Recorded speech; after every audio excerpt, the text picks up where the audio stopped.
Pan-African centralized crypto exchange Mara recently raising $23 million in a funding round led by Coinbase, Alameda Research, and others. CEO Chi Nnandi saying Africa has incredible potential with expansion plans in Nigeria, Kenya, and other parts of East Africa and Francophone countries. Joining us now to discuss is Mara CEO Chi Nnandi. Hello, Chi, thanks for joining us. All right, so you've just had this $23 million raise. What are you going to be spending on first? Well, I mean, we're really excited for our launch in July of this year. Just in a few months, we'll be launching a retail brokerage app that allows the crypto curious to be introduced to Bitcoin and Ethereum. And actually, next week, we'll be launching a pre-launch app that will allow folks to sign up and sign up to be part of the Maraverse, the Mara tribe, in the few months leading up into the launch of the retail app. Very cool.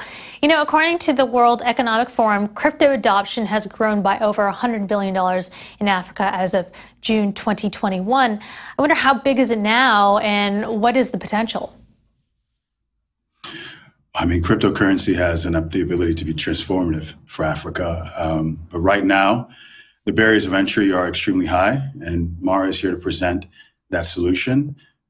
We have an opportunity here on the continent to leapfrog from paper ownership to digital ownership.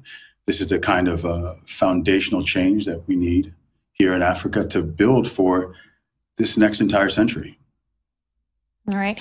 Well, crypto is available to everyone around the globe with an internet connection. So I wonder, how can Africans be empowered by this potential, as well as, I think you mentioned to us, Web3 products, but also there are considerable barriers to entry in terms of needing an internet connection. So how do you address that? Well, I mean, that's absolutely the case. You're going to need internet to access the crypto economy, but cryptocurrency and blockchain has the ability to really close gaps here in sub-Saharan Africa. And what we're doing is in working with governments, working with regulators, really helping them to understand that what is the necessary infrastructure that needs to be put into place in order to embrace the crypto economy.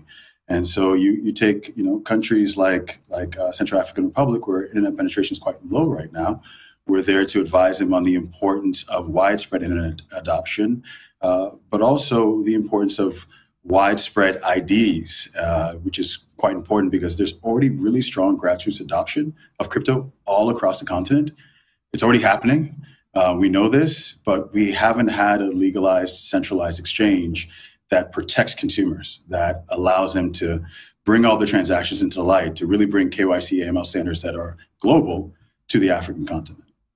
You mentioned the Central African Republic, and they recently made Bitcoin legal tender there. And I understand Mara plans to offer some guidance. So what are your thoughts on that one? What kind of guidance are you offering? Well, it's interesting. Central African Republic is quite similar in ways to the Niger Delta, which is where I really started my journey in crypto in Africa, where you're dealing with low internet penetration and low IDs and such, and realizing that there are lots of places all over the continent like that have these barriers of entry into the crypto economy. So we're advising them. We're speaking to other governments and just really stressing the importance of these elements before you can even enter the crypto economy, but then also speaking to them about use cases of blockchain technology. Because as I said before, we have an opportunity to leapfrog from paper to digital ownership, and it's going to be a 24, 25-year-old Kenyan, Nigerian kid that builds that dApp that brings digital ownership to the rest of his cohort in this very young population we have on the continent. You know, some of the critics of that Bitcoin as legal tender law in Central African Republic said that, not enough folks were basically consulted on this. The regional central bank wasn't sufficiently consulted on this. And you mentioned that, you would like to expand and be the centralized source, a trusted exchange in Africa. But given, there are just so many states, so many different countries, regional differences, I wonder how you see that coming together. Yeah, we actually are in the middle of a big offsite meeting here for the company here in Kenya.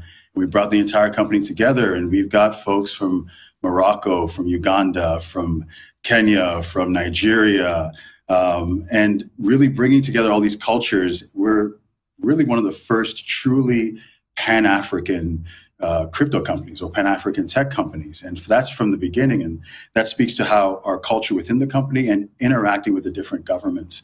I like to say that there's actually a 24-year-old in Nairobi actually has much more in common with a 24-year-old in Nigeria. And that's just the nature of this young burgeoning population that we have on the continent that is digitally native and very soon to be crypto native. So you think that there can be some sort of pan regulation or pan? Absolutely. Okay, interesting. I believe that there's a very strong Pan-African. Because in Nigeria, it's a whole different issue. I mean, they want to limit cryptocurrencies compared to Central African Republic. Right. Just like in every country in the world, they're going to have different approaches to looking at crypto regulation. We are just there to help guide the regulators. I'm a big believer in doing things that only you can do. And the reason why I came back to the continent is that I realized that, many of my young cousins are 24, 25 years old, and many of the leaders of the countries are in their 60s. And when you're kind of sitting in between those age groups, you can sit there with the president of Central African Republic, you can sit there with a governor in Nigeria or a regulator in Kenya and understand that person's pain points, understand how much the world has changed in the last 20 years. And so I find that actually quite interesting, along with the same Pan-African energy that's happening amongst the youth, where in most countries, 70% of the population is under the age of 30. And that's what's really interesting, that you can go to Nairobi, you can go to Lagos, you can go to Kampala, and you're listening to the same music in all those different places. And so we're really capturing that Pan-African crypto energy. And that's why we're launching as a Pan-African company and launching in Kenya and Nigeria, East and West, at the exact same time.